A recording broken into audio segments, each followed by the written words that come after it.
اللهم صل على محمد وعلى آل محمد. بسم الله الرحمن الرحيم.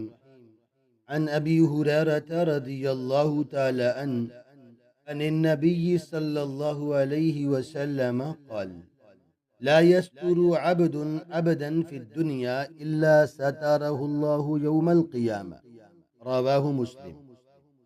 حضرت ابو ہریرہ رضی اللہ تعالیٰ عنہ سے روایت ہے کہ نبی کریم صلی اللہ علیہ وسلم نے فرمایا، جو بندہ کسی بندے کی دنیا میں ستر پوشی کرتا ہے، یعنی عیب چھپاتا ہے، تو اللہ قیامت والے دن اس کی پردہ پوشی فرمائے.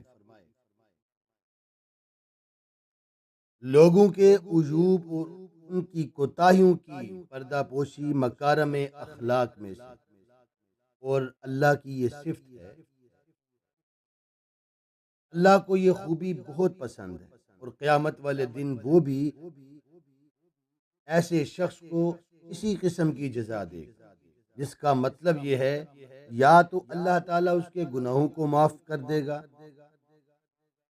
یا اس کے بارے میں پوچھے گا ہی نہیں.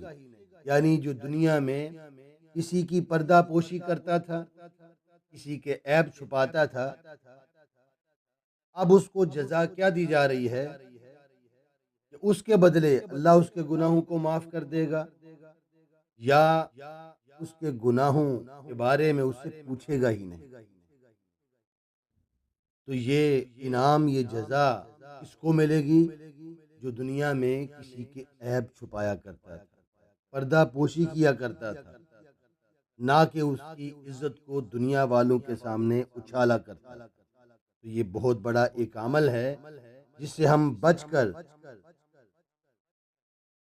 اللہ تعالیٰ کے ہاں عزت بھی پا سکتے ہیں اور اللہ کی جنت کے مستحق بھی بن سکتے ہیں. دعا ہے اللہ تعالیٰ عمل کی توفیق عطا